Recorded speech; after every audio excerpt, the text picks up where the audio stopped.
De retour donc sur le plateau, j'ai été déclarée mort-née, c'est notre thème du jour.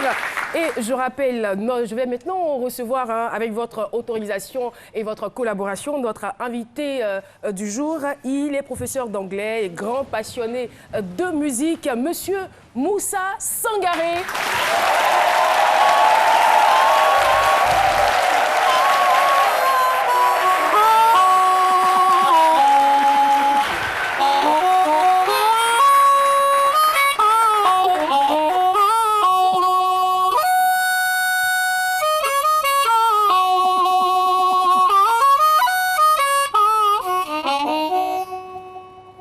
Yes.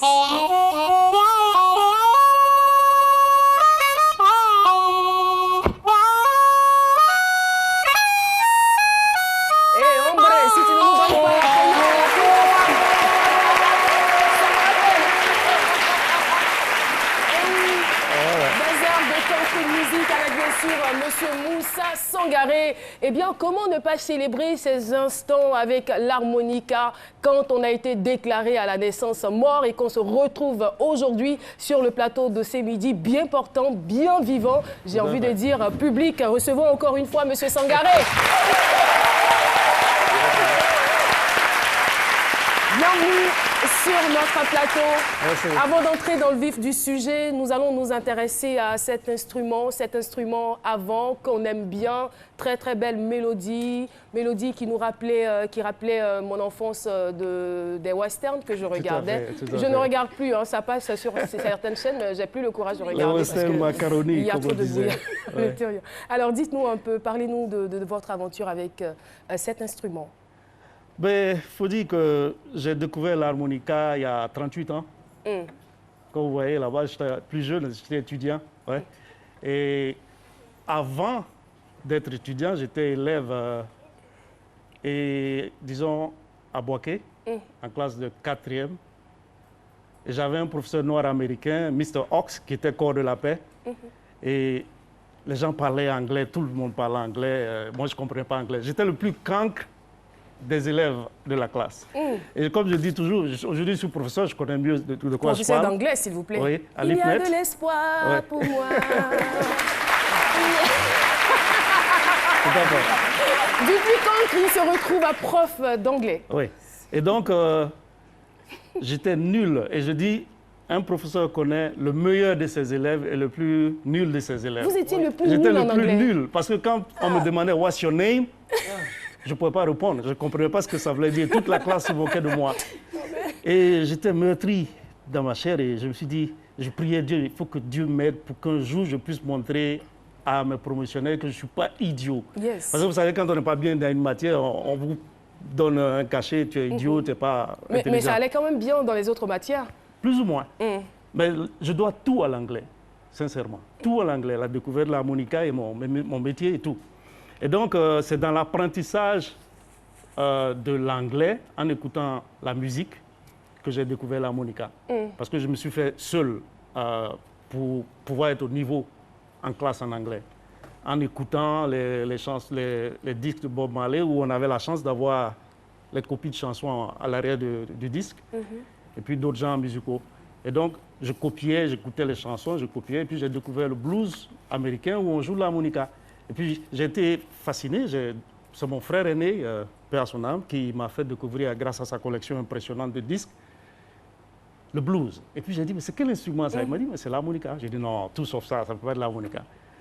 Et il m'a montré les pochettes, les photos et tout. Et puis, il m'a acheté mon premier harmonica. Donc, j'ai commencé à apprendre. Et il y a des étapes qu'on traverse, le vertige, disons, des douleurs à la gencive. Si on n'est pas courageux, on peut abandonner, mais j'ai persisté jusqu'à ce qu'il m'emmène un jour jouer à la Canne à sucre, qui était une boîte de nuit à l'époque à Treichville, à la rue 12. Mon premier orchestre où je joue et les gens étaient épatés. Donc, voilà. Si je comprends bien, vous êtes un autodidacte. Tout à fait. Que ce soit en anglais ou que ce soit aussi pour l'apprentissage. Oui, en anglais. En anglais, vous avez quand même peut-être la chance à l'école de vous mettre à jour. C'est ça. En fait, je voulais dire qu'en anglais, cette méthode s'appelle le Lifelong Learning Method. C'est-à-dire que vous n'avez pas besoin d'être en classe pour continuer à apprendre, mais vous apprenez dans la vie. et par la musique. Et je pense que c'est une méthode que les enseignants devaient, disons, considérer parce que beaucoup de jeunes adorent la musique. Malheureusement, une fois qu'on entre en classe, musique dehors, pas en classe. Pourtant, on apprend beaucoup à travers la musique parce qu'on a un support avec la mélodie qui fait qu'on se souvient des paroles pendant des années. Il y a des gens qui se souviennent de certaines chansons de leur enfance après 30, 40 ans, mais c'est le support de la mélodie qui permet ça. Donc, on apprend les langues facilement avec son cellulaire et on peut se balader, l'écouteur, partout où on va, on apprend. Ce que je veux dire, c'est que ce que vous dites, c'est très intéressant et ça marche parce que moi, j'ai appris l'anglais. C'est vrai que j'avais la base à l'école, mais j'ai véritablement appris l'anglais grâce aux lyrics, en fait, des chansons. Donc, c'est une méthode vraiment qui marche. Si vous voulez vraiment apprendre l'anglais, n'hésitez pas, les paroles, ça marche. Oui, tout à fait. Merci beaucoup, Jess. Alors, j'aimerais qu'on puisse revenir sur le sujet du jour. Hein. On va peut-être revenir sur votre parcours, sur tout ce que l'anglais vous aura apporté dans votre vie. Mais justement, cette histoire de Mornay, essayez de nous raconter un peu l'histoire. Ouais. Effectivement, je me souviens que quand j'étais confronté à mes échecs scolaires, mes inquiétudes. Et un beau jour, ma mère m'a dit, tu sais, je vais te raconter quelque chose. J'ai jamais pensé que tu serais en vie pour affronter un jour des examens et avoir des inquiétudes parce que tu étais mort-né. J'ai dit, mais comment? Donc, elle m'a dit, oui, quand tu es né... Ça a été un choc pour vous? Ah oui, oui, tout à fait, parce que c'est la première fois d'apprendre ça. Vous avez quel âge à l'époque? Sûrement en terminale autour de 18, 19. Elle en a mis quand même du temps. Hein. Ouais. Non, mais parce que le bac, c'est l'examen le plus stressant, si je peux le dire. Alors donc, c'est en ce moment qu'elle m'a appris que je suis mort-né. Dans l'année où je suis né, elle m'a dit, ben, tu sais que quand je suis allé accoucher de toi avec ton père, c'était dans un hôpital des sœurs, tu as été déclaré mort-né, on t'a abandonné, on allait à la maison en pleurant. Et puis... c'est quelque temps après que l'infirmière sœur est venue dans sa 2 chevaux Babi, là. Babi Quelque temps des après. Jours, des semaines? Non, je ne pense pas que ce soit des jours. Ça, on n'a pas précisé, mais c'est quelque temps. Puisque à l'époque, la médecine n'étant pas développée, je suis né en 60.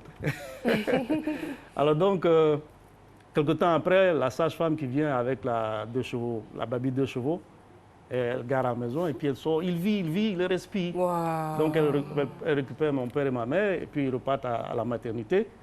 Effectivement, je respirais, ma mère me donne à téter. Voilà. Voilà comment ça s'est passé. Donc, en fait, disons, ce chapitre de ma vie m'a permis de prendre la vie avec beaucoup de philosophie et de comprendre que il faut être en vie d'abord pour pouvoir réaliser toutes choses. La vie est plus importante que toute chose. C'est le meilleur cadeau qu'on puisse avoir. Et puis tout se bâtit après ça. C'est vrai que... Merci beaucoup. Merci public de ce midi. C'est vrai que tout de suite la mentalité change, mais est-ce que ça va avec le comportement? Est-ce qu'il y a un changement de comportement, d'attitude? Ah oui, tout à fait. Il y a un changement au niveau de la façon de voir les autres, de se comporter avec tout le monde? Oui, en fait... étant enseignant, j'ai appris à être très patient. Et mes étudiants m'ont toujours dit, j'ai toujours été patient. Et le fait d'avoir eu l'expérience d'un élève nul qui a progressé pour devenir professeur, ayant étudié aux États-Unis pour un PhD, j'ai vraiment fait du chemin. Et donc, je suis armé pour pouvoir encadrer et donner la confiance à beaucoup d'étudiants et d'élèves, pour vraiment les mettre en confiance et les guider sur le chemin de la réussite. Ils savent, vos étudiants, que vous êtes mort-né? Ah non, non. Ils ne le savent pas. Maintenant, ils savent. Oui, ils vont le savoir tout maintenant. Alors, il n'y a pas de différence entre mort-né. Je veux dire, pour ceux qui sont un peu récalcitrants, qu'est-ce que vous leur dites généralement pour les encourager à prendre la vie du bon côté? Oui, en fait... ce que je dis que d'abord, il faut comprendre que impossible, comme on le dit, n'est pas français. Tout est possible, il suffit d'avoir la volonté. Et j'ai eu 3 fois la preuve que impossible n'est pas français. Et si on revenait sur ces 3 fois? Voilà, la première fois, peut-être qu'il faut que je parle de mon nez. Oui, bien sûr, on va aller crescendo. Et donc, la première ou la deuxième fois, ça a été l'anglais. J'ai jamais, dans ma lutte, je n'ai pas pensé que je deviendrais professeur d'anglais. Le plus nul de la classe. Quand je rencontre mes promotionnaires, quand je rencontre mes promotionnaires de 4e qui me connaissaient en tant que nul et qui me demandent qu'est-ce que tu fais quand je leur dis je suis professeur d'anglais. Ah mais non, tu peux tout enseigner. Prends-nous au sérieux là. Prends-nous au sérieux. Et le prof d'anglais, est-ce que vous l'avez rencontré quelques années plus tard? Non, c'était un corps de la paix, Peace Corps. C'est-à-dire les volontaires américains qui, souvent, c'est un programme de Kennedy. Voilà, dans les années 60, on n'avait pas d'Ivoiriens professeurs d'anglais. Donc, c'était les Américains corps de la paix volontaires qui venaient dans les pays et qui enseignaient. Donc, effectivement, j'ai fait des recherches sur le site des corps de la paix, mais je n'ai pas vu cette trace. Mr. Ox. Yeah. Ouais. Mais avant tout cela, moi, je voudrais revenir sur les manifestations même de votre... Bon, je ne sais pas si je peux m'exprimer, votre mornéisme ou votre mornéisité. Les manifestations, en fait... Voilà, vous parlez anglais, moi je parle français. Où est la différence? Donc je veux savoir, est-ce que déjà, vous êtes, puisque c'est en classe de terminale que votre mère vous fait asseoir et vous dit, voilà, vous étiez mort-né. Est-ce qu'avant cela, vous avez eu il y a eu des manifestations, des choses dans votre vie qui vous font dire aujourd'hui que ah, c'est parce que j'étais mort-né avant que votre mère, je ne sais pas si je me fais comprendre. Oui, je comprends, c'est vrai. Effectivement, j'ai eu des manifestations parce que il faut dire que quand j'étais tout jeune à Danané, je suis resté à Danané jusqu'à l'âge de 3 ans, mais je m'évanouissais constamment. Constamment. Le contraire m'aurait étonné parce que les morts-nés, généralement, c'est eux qui sont les enfants moins là. Ils sont moins.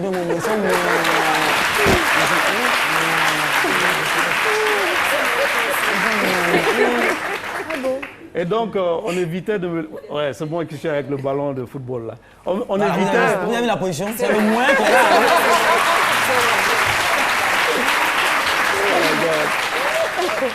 Non, mais c'est vrai. Parce qu'on me mettait toujours en classe à côté des filles. Vous étiez un peu timoré. J'avais des voisines filles seulement. Ben, en fait, c'est parce que je suis encadré d'une grande sœur et d'une petite sœur. Et ça influence beaucoup. Mais vous étiez quand même fragile. Oui, et si bien qu'on évitait de me laisser seul, hein, parce que je pouvais tomber et m'évanouir et ça pouvait être grave pour moi. Et même quand je devais repartir en 1985 à Danané pour faire mon extrait de naissance, mes parents avaient peur, moi-même j'avais peur. Longtemps après. Et heureusement, quand je suis parti, je n'ai pas eu de problème. Et ça a cessé aujourd'hui? Oui. Alors, la dernière fois que j'étais à Danané, c'était en 85, je n'ai pas eu de problème. Ouais, bon, j'ai plus jamais été, mais je pense que ça a disparu. Et même pour ça, je n'ai jamais pu faire l'internat. Mais tous mes frères et sœurs sont allés à l'internat, sauf moi, à cause de ma santé fragile. Ouais. Ça, effectivement, ça a joué sur moi. Et aujourd'hui, je veux dire, avec l'apprentissage, on a parcouru quand même les 3 étapes hein, de l'impossibilité qui est devenue possible. Vous allez aux États-Unis, vous allez étudier, vous revenez. Alors, quelle corrélation pourrait-on faire entre l'harmonica aujourd'hui et l'anglais que vous apprenez? En fait, c'était dans ma quête de l'apprentissage de l'anglais que j'ai découvert l'harmonica. Et comme une langue va toujours avec une culture, vous ne pouvez pas fonctionner dans un pays où on parle la langue si vous n'avez pas la culture. Ça se pose à beaucoup de gens. Et moi, à travers la musique, j'ai appris la culture. J'étais un ambassadeur de la culture américaine. Et je me souviens à l'époque, j'enseignais le français à des Américains qui m'invitaient à des brunchs où souvent j'allais pour leur parler du blues. Parce que même à l'université, j'ai enseigné le chapitre blues dans le cours de jazz. Donc, ça m'a permis de posséder la culture américaine, si bien que quand même je suis arrivé aux États-Unis, mes professeurs étaient émerveillés, ils me disaient « Mais comment se fait-il que tu possèdes tout ça alors que tu n'es jamais venu aux États-Unis » Je leur ai dit « Mais oui, j'étais déjà là. Mon âme était déjà aux États-Unis, mais pas mon physique. » Parce que... Donc, parce que ce qui est intéressant dans l'harmonica, c'est que c'est un instrument qui était pendant longtemps considéré comme un jouet. Il est tout petit. On l'a appelé le saxophone de Mississippi parce qu'il arrivait on l'a amplifié hein, pour pouvoir donner le son pareil à celui du saxophone. Il y en a qui l'ont appelé l'orgue de la bouche parce qu'on fait des sons qui sont quand même pareils à l'orgue. Et donc, c'était un instrument de pauvre qui a été fabriqué en Allemagne en 1857 par Matthias Horner, qui était un horloger. Et donc, c'est lui qui a fabriqué, si vous voyez sur les harmonicas, c'est mis Horner, c'est son nom. Et c'est lui qui a fabriqué l'harmonica et qui a envahi le monde entier. Et aujourd'hui, je crois qu'en 1850, il y avait 50 millions d'harmonicas fabriqués et vendus dans le monde. Et Trossingen, c'est la ville où il a son usine. C'est là où ils ont même le Festival mondial de l'harmonica chaque 4 ans. Donc cette année, en 2017, le Festival mondial de l'harmonica a lieu à Trossingen en Allemagne. Donc c'est devenu un instrument à part entière. Et on a de grands noms comme Sugar Blue, comme Stevie Wonder qui joue le chromatique, Matthias Stulzmann, belge qui est décédé dernièrement, qui ont révolutionné l'instrument. Et ce n'est plus un jouet, mais c'est les Noirs américains pauvres dans les plantations, dans les rues, qui ont donné la richesse de l'harmonica diatonique qui a 10 trous seulement, mais avec l'altération, ils ont créé d'autres sons pour enrichir l'harmonica. Vous en parlez avec tellement de passion que j'ai envie de vous demander, entre l'harmonica et l'anglais, qu'est-ce qui vous a ouvert le plus de portes? Les deux. Parce que vous savez qu'on dit que la musique est universelle, mais l'anglais n'est pas universel. Même bien vrai que ce soit la langue internationale. Non, donc, langue internationale alliée à la musique universelle, je suis citoyen du monde. Voilà, donc, Monsieur Sangaré, en tout cas, votre témoignage, il est tellement intéressant, tellement édifiant, tellement encourageant. Oui. Et je pense que les téléspectateurs sont très heureux, ont été très heureux de vous écouter. Et qu'est-ce que vous avez, vous, envie qu'on puisse retenir de votre passage sur le plateau de Céline Dion? Ben, ce que je voudrais, c'est-à-dire lancer comme dernier message, c'est aux parents, en tant qu'éducateur. Parce que j'ai une éducation musicale. Mon père avait l'habitude de jouer le violon, on chantait derrière lui. Et ça m'est resté. Et je veux dire que apprenez à vos enfants à jouer d'un instrument. Et vous allez voir que la musique, effectivement, rend intelligent. C'est dit, il y a les recherches qui l'ont prouvé. Et si vous apprenez à un enfant le sport, la musique, croyez-moi, c'est la meilleure manière de canaliser votre enfant. Parce qu'il va s'investir là-dedans. Et c'est prouvé que quand on est adolescent, on essaie toujours de se surpasser. C'est là qu'on a les meilleures performances. Et donc, un enfant qui fait du sport, qui fait de la musique, qui fait du théâtre, qui fait de l'art, il s'investit et il finit, à l'âge adulte, il est surpris de se voir être un professionnel dans le domaine. Et ça veut dire qu'il a déjà un métier, en plus des études qu'il fera. Donc, il a, disons, peut-être 2 cordes à son arc. Mais de manière professionnelle, vous possédez votre passion, parce que la passion, c'est ça. Et partout où vous allez, vous épatez les gens, parce que c'est votre passion, vous vivez de ça. Merci beaucoup. Merci infiniment. Merci d'avoir accepté de partager avec nous cette belle expérience, Monsieur Sangaré. Et puis bien de choses à vos étudiants de l'IPNET. Je suis sûr qu'ils ont été très heureux de vous suivre aujourd'hui à l'émission. Et malheureusement,